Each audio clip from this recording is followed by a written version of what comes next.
नमस्कार, news bioscope देख रहे हैं आप। मैं हूं मनीष कुमार वर्मा। तो बिहार में एक बार फिर से सोशल मीडिया के पोस्ट को लेकर सियासी जंग छिड़ा हुआ है और ये सोशल मीडिया जो पोस्ट किया है वो किया है तेजस्वी यादव ने। जी, तेजस्वी यादव ने अपने एक्स पर एक पोस्ट किया है और उस पर जो है क्राइम बुलेटिन उन्होंने अपलोड किया। उन्होंने अपने एक्स पर लिखा है तेजस्वी यादव ने कि राम नाम सत्य, सुशासन का तथ्य, अपराधियों का अर्घ आपके ध्यानार्थ प्रस्तुत है। यानी कि जो तेजस्वी यादव है, तेजस्वी यादव लगातार जो है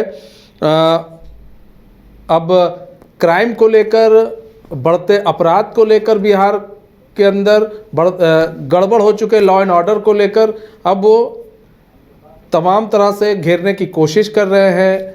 सत्ता पक्ष को, एनडीए को घेरने की वो पूरी कोशिश कर रहे हैं, कभी एक्स के माध्यम से, कभी अपने बयानों के माध्यम से। वहीं जेडीयू की तरफ से भी बयान आया है। उन्होंने तेजस्वी यादव पर सवाल उठा दिया कि आखिर भाई आप बताएं कि लालू यादव हों चाहे राबड़ी यादव हों, उनके समय में क्या होता था। एसके राजू जुड़ चुके हैं, बिहार संपादक हमारे साथ पूरी जानकारी के साथ।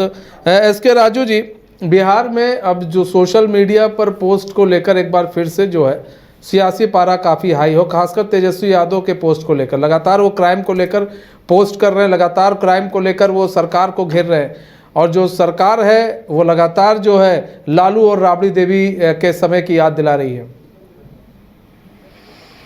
नहीं, देखिए मनीष जी, दरअसल में जो स्थिति है बिहार में वो यह है कि तेजस्वी यादव जो है वो जब से सत्ता से बाहर हुए हैं उसके बाद से लगातार वो हमलावर हैं और अब उनका जो तरीका है वो बदल गया है। अब वो जनता के बीच भी जा रहे हैं, जनता से मिल रहे हैं, वहां भी जाकर के सारी बात बता रहे हैं।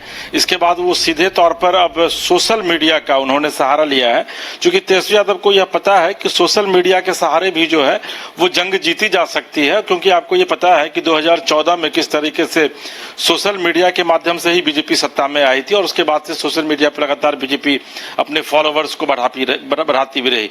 तो यही वजह है कि तेजस्वी यादव का भी जो IT सेक्टर है वो पूरी तरीके से सोशल मीडिया को लेकर के अब एग्रेसिव है और एग्रेशन का यह मोड अब दिख रहा है कि Tejashwi Yadav law and order से लेकर के हर एक मुद्दे पर सरकार को जो है वो लगातार घेर रहे हैं। जबकि अभी तेजस्वी यादव फिलहाल विदेश दौरे पर हैं, दुबई में है, अपने परिवार के साथ वो पिछले 20 तारीख को वो गए हुए हैं।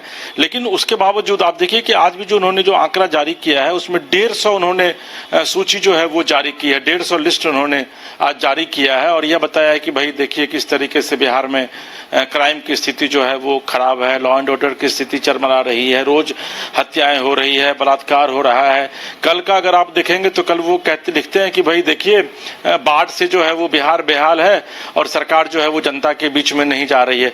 तो हर एक मुद्दों को कहीं ना कहीं से टच करने की एक कोशिश की जो है वो तेजस्वी यादव के द्वारा की जा रही है, क्योंकि तेजस्वी यादव को पता है कि आज की तारीख में सोशल मीडिया जो है वो इतना एग्रेसिव हो गया है, इतना एग्रेशन आ गया है सोशल मीडिया में कि आप कोई भी व्यक्ति कहीं भी बैठा हुआ हो तो वो उस सोशल मीडिया के माध्यम से सब कुछ वो पढ़ सकता है, वो जान सकता है। तो लोगों तक आसानी से पहुंचने का एक बड़ा माध्यम जो है और बहुत सस्ता माध्यम जो है वो सोशल मीडिया का प्लेटफॉर्म हो गया है। और यही वजह है कि तेजस्वी यादव चाहे पटना में रहें या न रहें, चाहे वो विदेश में रहें, लेकिन उनका सोशल मीडिया जो है वो पूरी तरीके से फंक्शन में है। और आज उन्होंने फिर से एक बार नीतीश यानी कि एनडीए सरकार को पूरी तरीके से घेरने की कोशिश की है। जी मनीष से घेरने की कोशिश की है।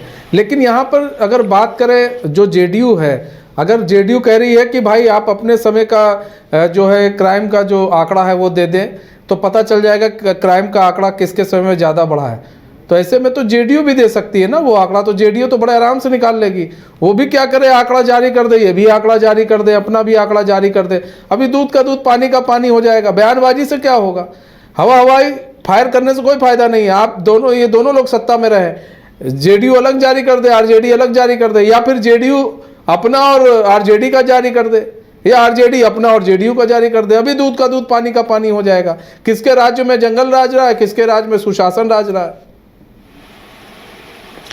नहीं, देखिए मनीष जी, 1990 से लेकर के 2005 तक के अतीत के उस दौर को जब आप याद करेंगे तो आपको यह लगेगा कि वाकई में उस समय क्राइम का क्या ग्राफ था। और नीतीश कुमार जब पहली बार सत्ता में 2005 में आए थे तो इनकी जो यूएसपी थी वो यही लॉ एंड ऑर्डर थी। और यही वजह है कि 2010 में जब फिर से वो बिहार विधानसभा का चुनाव हुआ था तो उस समय तेजस्वी नीतीश कुमार को जो है वो प्रचंड बहुमत मिला था और आरजेडी मात्र 18 सीटों पर सिमट करके रह गई थी। तो लॉ एंड ऑर्डर तो जेडीयू की, खास करके नीतीश कुमार की यूएसपी रही है।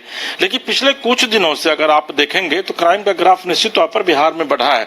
हालांकि अभी भी 1990 से लेकर के 2005 तक के टेन्योर को आप कंपैरिजन नहीं कर सकते हैं आज के टेन्योर से, क्योंकि लॉ एंड ऑर्डर की स्थिति अभी उतनी बुरी नहीं है जितनी कि 1990 से 2005 तक हुआ करती थी। ये जेडीयू वालों का कहना है। और आपका जो सवाल है कि भाई आंकड़ा क्यों नहीं जारी करती है जेडीयू, तो देखिए अब 1990 से लेकर के 2005 तक का जो पूरा क्राइम रिकॉर्ड है उस रिकॉर्ड को निकालने में ही पूरी फजीहत हो जाएगी जेडीयू की।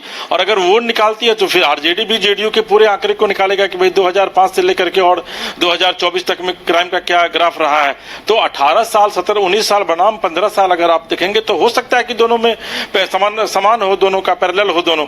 तो यही वजह है कि जेडीयू भी हमलावर है, क्योंकि जेडीयू को भी यह लगता है कि भाई जब आरजेडी इस तरीके से एग्रेसिव है तो भाई जेडीयू भी एग्रेसिव होगी। ये तो है कि अगर आरोप लगाइएगा तो फिर उधर से जो प्रत्यारोप होगा उसको आपको भी सुनना पड़ेगा, सहना भी पड़ेगा।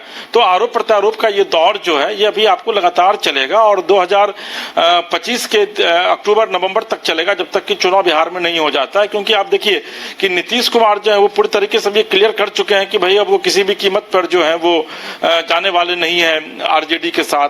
वो गाहे बगाहे कहते भी हैं, जब भी वो पब्लिक मीटिंग करते हैं, पब्लिक डोमेन में जाकर के अपनी बातों को रखते हैं और वो कहते हैं कि भाई आरजेडी के साथ जाकर उन्होंने बहुत बड़ी गलती की है। अब आरजेडी भी कर रही है कि भाई नीतीश जी अब आएंगे भी तो हम उनको साथ नहीं लेंगे। हालांकि ये तमाम जो है वो गॉसिप है, गपशप है, क्योंकि ऐसा जब भी कुछ होगा तो उसमें फिर नीति सिद्धांत और नैतिकता जो है वो उसके कोई मायने नहीं रह जाते हैं। लेकिन इतना तय है कि आरजेडी पूरे तरीके से अब बिहार विधानसभा चुनाव की तैयारी के मोड में दिख रही है। और यही वजह है कि आरजेडी चाहे तेजस्वी यादव पटना में रहे, चाहे दिल्ली में रहे, चाहे विदेश में रहे, उनका जो एक सोशल मीडिया प्लेटफॉर्म है वो लगातार काम कर रहा है। वहीं दूसरी तरफ जेडीयू भी जो है वो जवाब देने में कहीं ना कहीं से आप कह सकते हैं कि पीछे नहीं है। ये मनीष। अच्छा, एक चीज देखिए, यहाँ पर बात की जाए अच्छा देखिए सवाल उठेंगे क्योंकि सत्ता में है इस वक्त जेडीयू, तो जाहिर सी बात है आरजेडी सत्ता में रही थी, उसके समय में क्राइम हुए थे कि नहीं हुए थे, अब वो तो बात की बात हो गई। लेकिन अब तकरीबन 18 साल से अब जेडीयू अगर सत्ता में है तो सवाल तो पूछे जाएंगे। और उसको लेकर सबसे बड़ी चीज़ है कि आखिर ये सवाल ना उठे, इस तरह के सवाल ना उठे और जेडीयू ना उठा, आरजेडी इस तरह के सवाल ना उठा पाए, इसको लेकर जेडीयू की तरफ से क्या किया जा रहा है? मीटिंग हो रही है, डीजीपी के साथ मीटिंग हुई नीतीश कुमार की, उसके बाद डीजीपी ने मीटिंग बुलाई, अपने अधिकारियों को बुलाया गया। तो ऐसे में मीटिंग का जो उद्देश्य है, क्या आपको लग रहा है, आप बिहार में रह रहे हैं, देख रहे हैं हर एक चीज़ को, ग्राउंड पे भी जाकर देख रहा है, आपको दिख रहा है कहीं पर कि ये उद्देश्य पूरा हो पा रहा है? नहीं, देखिए मनीष जी, दरअसल में मुझे याद है कि जब मैं सीएम बीट देखा करता था बतौर रिपोर्टर, तो नीतीश जी से जब एक बार सवाल पूछा गया था सीएम हाउस में, उसमें वो रेगुलर पीसी करते थे हर एक मंडे को जनता दरबार के बाद, तो उन्होंने पत्रकारों को यह कहा था कि भैया आप मुझे पूरी दुनिया में कोई भी एक ऐसा प्रदेश बताइए जहां पर कि क्राइम नहीं होता हो। और ये सच्चाई भी है मनीष जी, दुनिया में कोई भी ऐसा प्रदेश या कोई भी ऐसा देश नहीं है जो क्राइम फ्री है। दुबई के विषय में कहा जाता है कि भाई वो क्राइम फ्री जो है वो कंट्री है, लेकिन वहां भी क्राइम होता है। तो जेडीयू का ये कहना है कि भाई क्राइम पर पूरी तरीके से कंट्रोल कोई नहीं कर सकता है, लेकिन इतना तय है कि क्राइम का ग्राफ जो 15 साल हुआ करता था, 15 साल बनाम अगर आप 18 साल को देखते हैं तो उसमें निश्चित तौर पर काफी कमी आई है। और यही वजह है कि कल जो लड़कियां और महिलाएं जो है वो सड़क पर दिन में भी नहीं घूम सकती थी, वो अब रात के 12 बजे तक जो है वो घूमती है। वो रात के 12 बजे तक जाकर के डिनर लेती है बड़े बड़े रेस्टोरेंट में। तो वो ये कंपैरिजन करे, जेडीयू कभी नहीं कह रही है कि भाई बिहार जो है वो क्राइम फ्री स्टेट हो गया है, चाहे क्राइम फ्री स्टेट हम कर देंगे।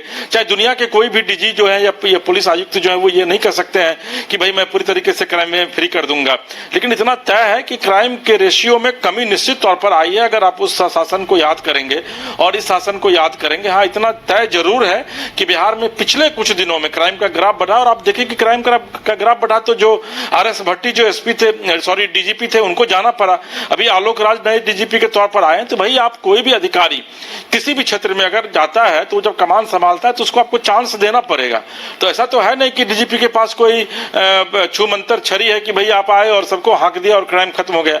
लेकिन निश्चित तौर पर परसों यहाँ पर लॉ एंड ऑर्डर को लेकर के बड़ी बैठक हुई है DGP की, और DGP ने कई आवश्यक निर्देश भी दिए हैं। लेकिन उन निर्देशों का कितना अक्षरशः बिहार पुलिस पालन कर पाती है, क्योंकि बिहार पुलिस का एक नारा है कि भाई बिहार पुलिस आपकी सेवा में हमेशा तत्पर। तो वाकई में बिहार पुलिस हमेशा आपकी सेवा में तत्पर रहती है, या फिर बिहार में लॉ एंड ऑर्डर की स्थिति जो अभी फिलहाल बनी हुई है ऐसी ही बनी रहेगी, ये तो आने वाला वक्त ही तय करेगा। जी मनीष से धन्यवाद। SK राजू जी हमारे साथ जुड़ने के लिए और तमाम जानकारी साझा करने